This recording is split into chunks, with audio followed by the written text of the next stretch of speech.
Oke mas, lanjut mas, kesaktian orang-orang zaman dulu mas. Nah, kalau orang, orang itu sungguh-sungguh menjalan secara olah diri, Pak, memang dibutuhkan suatu tirakat-tirakat.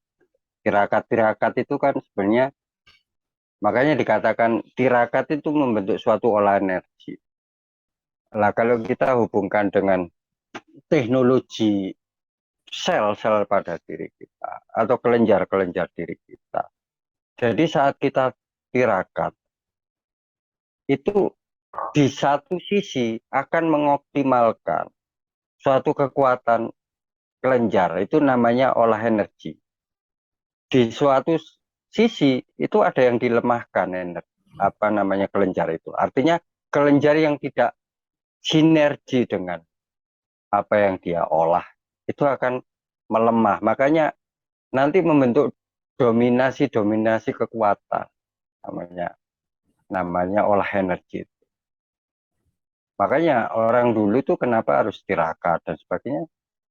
Memang erat hubungannya dengan pembentukan dominasi-dominasi kelenjar yang membentuk suatu kekuatan energi tersendiri.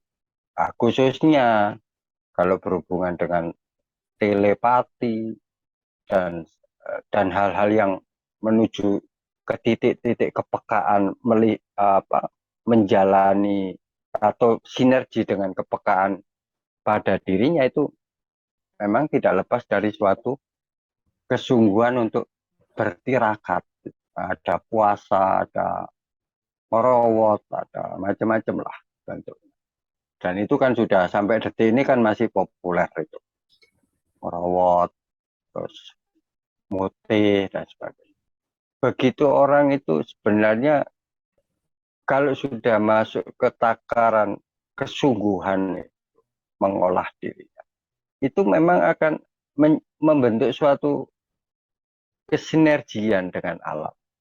Makanya ada faktor yang memang sungguh-sungguh ya. Kita membaca alam terus seakan-akan kita itu berkomunikasi dengan alam. Misalnya orang bisa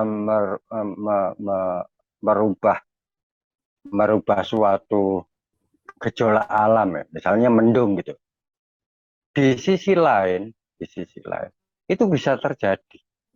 Jadi kesinergian energi manusia masuk ke, masuk ke atau bersinergi kepada gejolak alam itu bisa kalau kita bicara yang tidak kebetulan gitu. Sama dengan gini uh, kekuatan manusia itu secara umum mungkin gini. Saat saya ini mungkin saat keluar gitu, keluar keluar atau saat jalan-jalan di suatu tempat yang mudah gini. Saat saya berjalan di gunung, gitu, kita bisa kok. Manusia itu umumnya bisa membaca gerakan-gerakan alam. Itulah yang dikatakan sinergi. Misalnya, oh ini nggak ada apa-apa. Artinya kan kita bisa baca alam. Ya tidak akan terjadi apa-apa. Tapi kita di situ was-was. Wah, ini akan terjadi apa-apa. Itu akan terjadi apa-apa. Makanya mitos dan memang mitos ini juga ada bukti fakta. Ada gunung di sini, Pak. Setiap orang mendaki ke situ, jangan sampai berprasangka was-was. berprasangka yang tidak-tidak. Dan itu kan terjadi.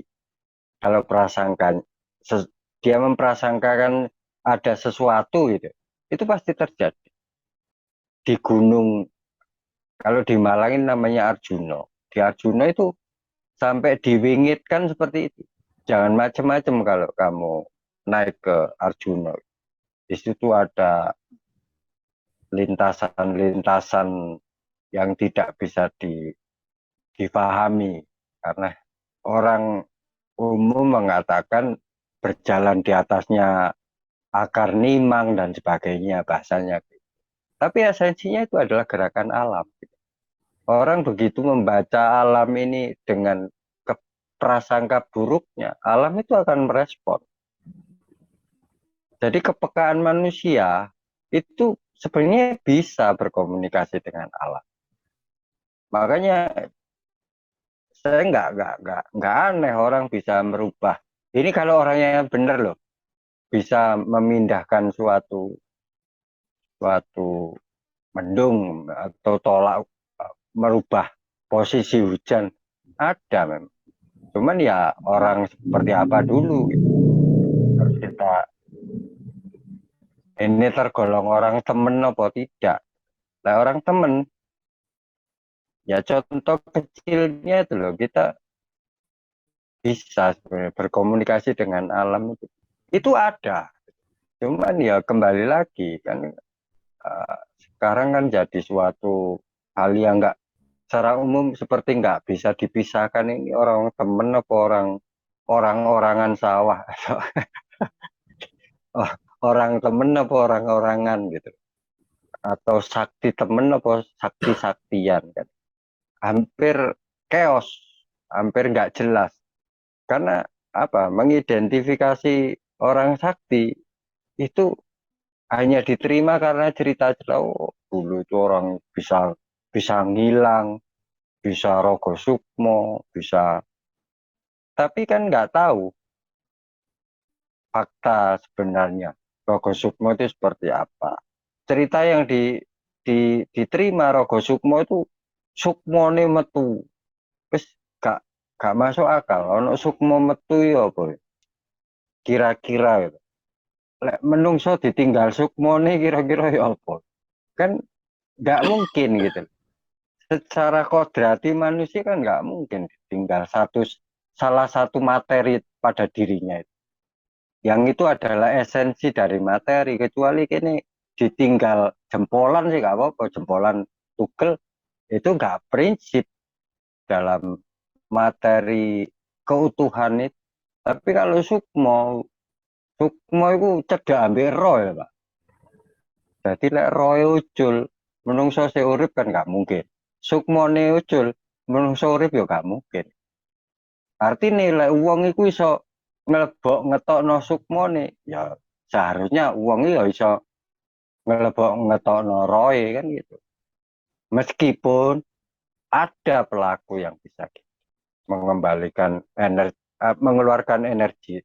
Makanya lebih lebih mudahnya supaya kita nggak terjebak bahasa-bahasa sing aneh-aneh atau bahasa-bahasa populer masa lalu. Itu yang lebih enak itu energi. Kita ngomongkan energi. Jadi kita bisa mengeluarkan energi kita. Makanya apa teknologi sekarang gitu dengan adanya vibrasi, prana, itu kita mengeluarkan energi, memberikan suatu getaran kepada orang. Tapi awake dhewe kan secara esensi kan gak ngetok no energi ini kini kabehan, Pak. Itu yang namanya telepati sebenarnya. Kita bisa memprana, memberikan suatu energi orang itu diberikan stimulus getaran. Itu yang esensi dari telepati salah satu contoh variabelnya seperti itu. Jadi gerakan kesaktian yang sesungguhnya kalau kita bicara dengan batin itu telepati. Kita bisa berkomunikasi dengan alam, berkomunikasi dengan sesama manusia selama punya frekuensi yang sama. Jadi kita bicara dengan kemurnian alam itu Selama batin saya murni ya bisa. Frekuensinya sama gitu. Getarannya sama, vibrasi getaran energinya sama. Baru bisa connect. Makanya dulu, kenapa orang dulu itu, Pak, kok bisa berkomunikasi seakan-akan yang dikatakan Rogo Sukmo? Karena yang diajak, yang didatangi itu, yang ditelepati itu juga juga ahli ahli dalam telepati. Jadi memang budaya masyarakat masa lalu itu memang semua sebagai pelaku olah diri secara alamiah gitu. Peradabannya ke arah situ. Nggak aneh. Mbah saya berkomunikasi, mbah saya di Malang berkomunikasi dengan mbah saya yang di Blitar. Saya nggak aneh. Mendengarnya nggak aneh. Meskipun kata-katanya Rogo Sukmo loh, Pak. Bukannya Sukmone mbahku nang Blitar terus marung nemoni Sukmo sing tetap ndek jalur Rogo Mbah Blitar. Terus ngomong nggak seperti itu karena telepati, pertemuan frekuensi apa energi di luar materi gitu loh. Bukti nyatanya apa? Ya sampai ini loh bisa ngomongan sampai aku itu telepati apa enggak? Karena apa? Ada energi namanya frekuensi apa gila deh, lendean itu. Dan ini fakta, realita. Kalau dulu kita mengenal apa kesaktian-kesaktian dulu itu ya sebenarnya sama dengan sekarang. Kebetulan kalau dulu itu peradabannya dengan olah batinia lah. Sekarang dipermudah oleh teknologi dengan olah intelektual. Akhirnya jadi kesaktian dalam bentuk teknologi kan. Intinya semua ditelepati. Sekarang gaya telepatinya agak dimodernisasi lah. Disediakan perangkatnya yang namanya handphone. Akhirnya saya bisa telepati dengan sampai. Artinya kan ini nggak sakti gitu loh, Pak. Yang dimaksud sakti itu aku omong-omongan mbak sampai ini beradab apa enggak. Dimaksud masa dikai frekuensi ini like ketemu pisu-pisuan itu ya gak sakti ya Dewi. Sakti itu bukan di lintasan khayalan. Kabeh jelas gitu. Semua jelas. Lah umumnya orang itu kan banyak yang masih menganggap lintasan di luar nalar itu masih masih menjadi apa sesuatu yang banyak tidak dipahami. Akhirnya ya komoditi itu sampai sekarang ya masih masih layak dipertontonkan atau masih layak didengungkan.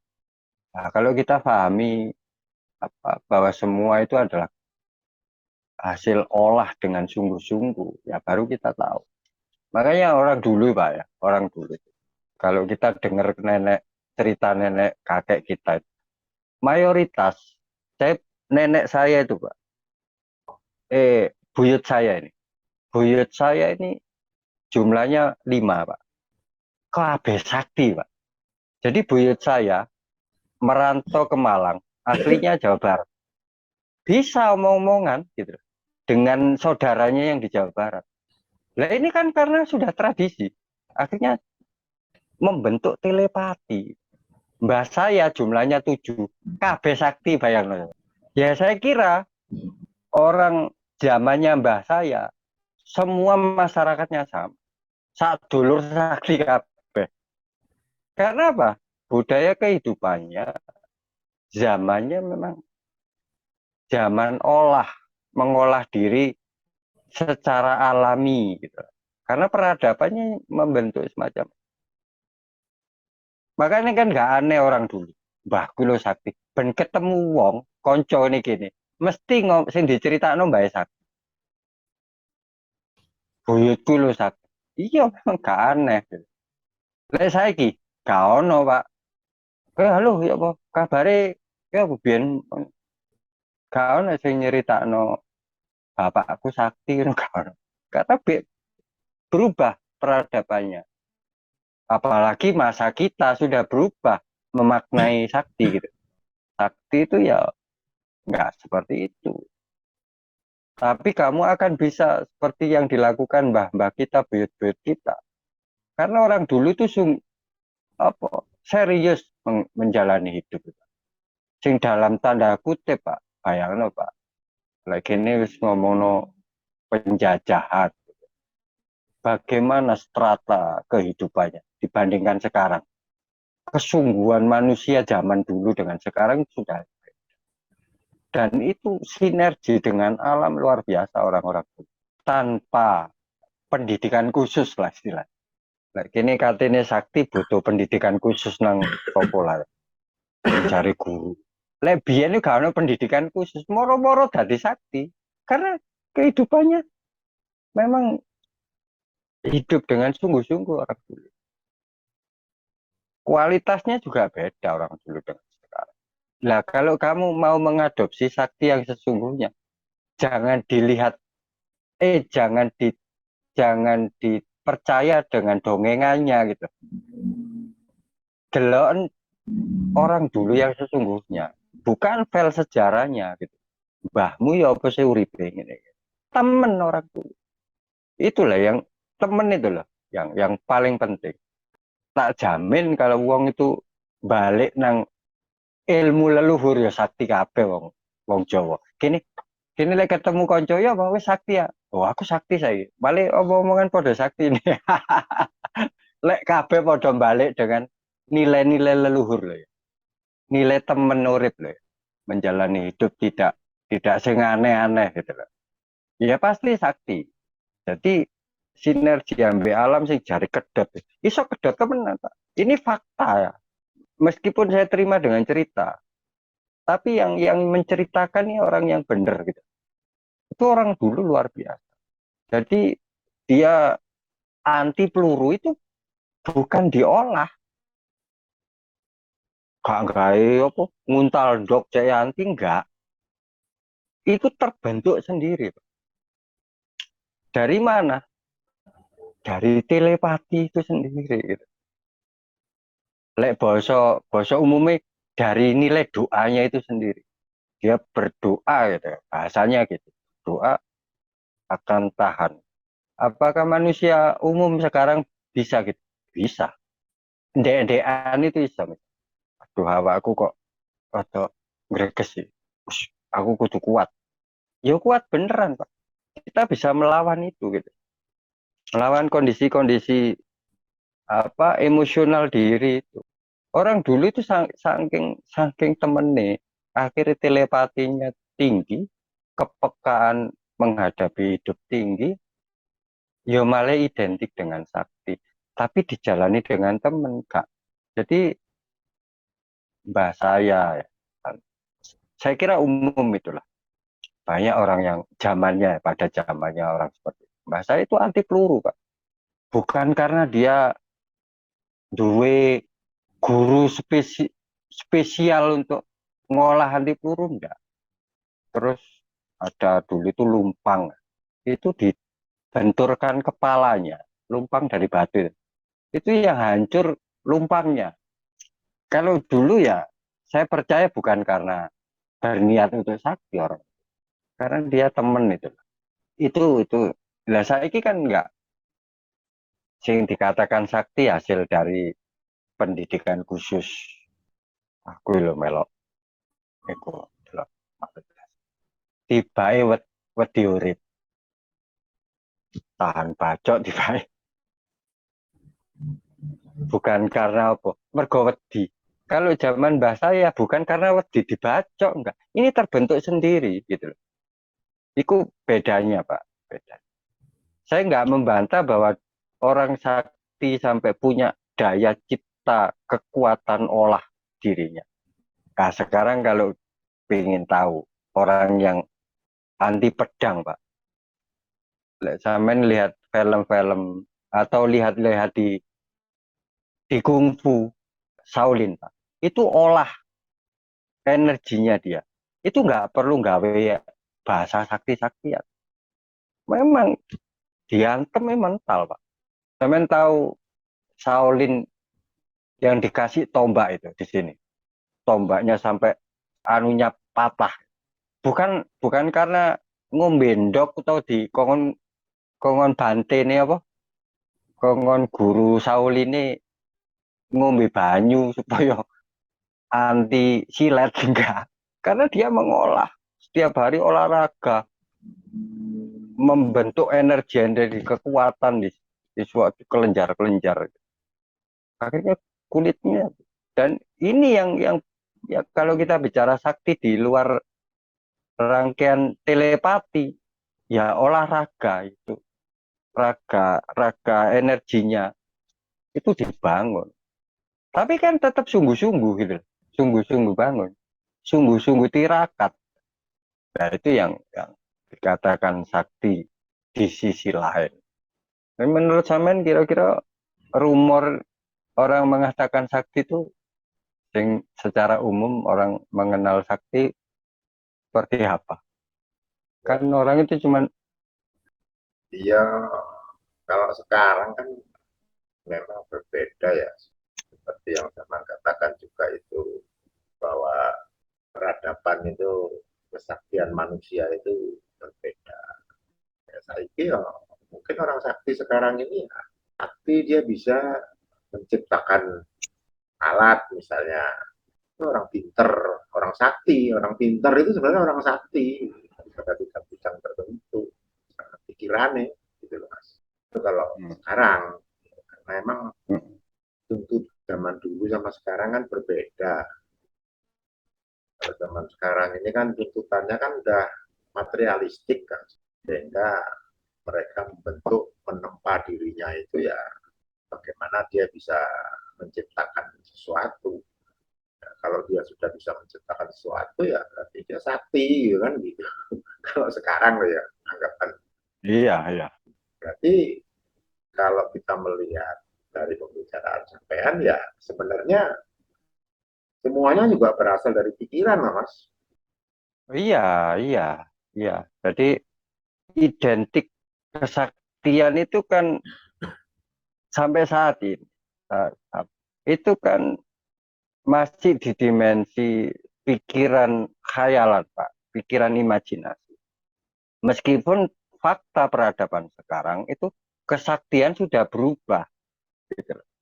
Orang yang makin memperkuat olah intelektualnya itu bisa menunjukkan hasil otentik sesuai perkembangan peradaban juga saat ini gitu.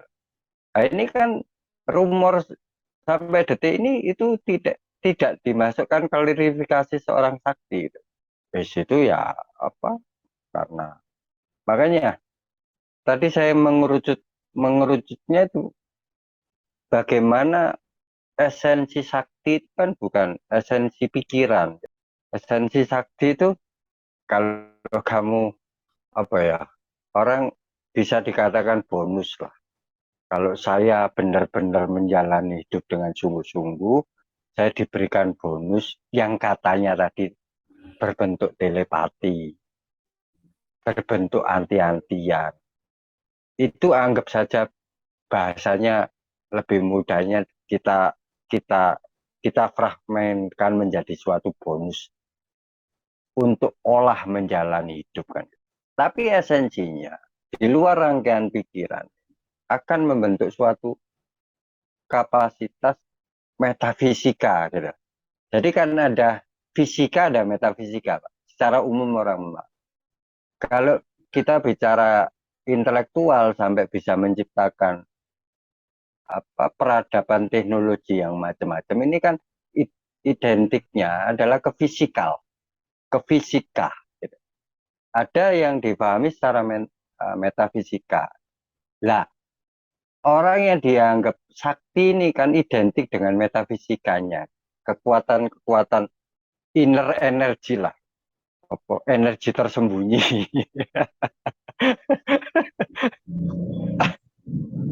Dan ini masih masih dipakai pegangan. Makanya orang-orang punya kapasitas metafisika masih dibutuhkan di peradaban apapun. Karena apa? Mungkin lah. Orang yang apa ya? Kalau saya pribadi kan sebenarnya apa sih metafisika? Apa sih? Nggak bisa mengkategorikan gitu loh. Karena esensinya semua itu sebenarnya ada di manusia itu. Nah, kalau kamu itu menghadapi hidup itu dengan sungguh-sungguh, tak jamin metafisikamu tinggi. Karena metafisika berhubungan dengan telepati itu sendiri. Telepati itu peka, tak jamin peka, mengenal sesuatu lah. Sesuatu. Jadi tidak ada olahan khusus karena ahli. Kalau dulu ya seakan-akan semacam itu. Kalau kamu kepingin sakti ya topo nih. Durgo ya, tapi esensinya bukan toponya, tirakatnya itu loh, sungguh-sungguhnya itu loh. Sama dengan kau nek kepingin pinter ya sekolah kan gitu. Lek sungguh-sungguh sekolah ya kamu pinter kan gitu kan. Jadi esensi sungguh-sungguh ini itu yang dikesampingkan. Orang sekarang peradaban berubah dengan kekuatan manusia itu yang paling dominan sekarang itu adalah penguasaan oleh intelektual pikiran. Kalau mungkin masa-masa dulu yang berhubungan dengan telepati itu di dimensi bergerak dua ini. Imajinasinya dominan, intelektual dominan. Membentuk suatu batinia yang jernih kan gitu. Jadi imajinasi ya sungguh-sungguh menjalani sesuai porsinya, intelektualnya ya sungguh-sungguh. Akhirnya membentuk kepekaan batin. Kalau sekarang kan yang namanya telepati itu kan nguatno di imajinasi, Pak. Akhirnya intelektualnya gak berjalan. Sing nguatno di intelektual, imajinasi ini gak berjalan. Nah ini kalau orang dulu itu, ini ngomong tata krama, orang dulu itu tinggi tata krama. Itu nggak lepas dari imajinasi, nggak lepas dari intelektual. Membentuk suatu batin yang namanya tata krama. Karena apa? Kedua energi pikirannya itu diporsikan sesuai kapasitas pikirannya. Kalau sekarang kan enggak. Orang itu lebih mendominasikan pikirannya di satu sisi. Gitu. Akhirnya memahami sesuatu juga cuma satu sisi. Yang namanya metafisika itu orang yang punya latar belakang gini gini gini gini gini. Oh, iku wis di alas 3 tahun. Dianggap sakti punya telepati tinggi. Jadi dilihat hanya terjebak di pola itu sendiri. Seakan-akan karena apa? Adopsi pikiran manusia memahami itu kan membayangkan masa dulu wong tua apa buyutku atau mbah-mbah biyen itu sakti mergo sering topo kan gitu kan. Rumor-rumor itu kan masih masih ada di pikiran manusia sampai detik ini. Oh itu loh, poso gak mandek-mandek, telepatinya tinggi, mergo jarang mangan. Oleh itu loh, sering mute. Masih terjebak di situ yang dikatakan sakti. Yang punya telepati. Apakah perilaku orang yang berpuasa, orang yang bertapa atau apa menyendiri di suatu tempat itu tidak punya telepati tinggi punya, cuman kebanyakan sih teman-teman Pak, itu gak ketok, gak kepingin ketok gitu loh maksud. Sing gak pati temen nih sing wake ketok ngomong ngerawat mek populer bentuk populer. Aku ngerawat 3 tahun padahal ya bendino mangan sego ambek PT kayak capek dikai.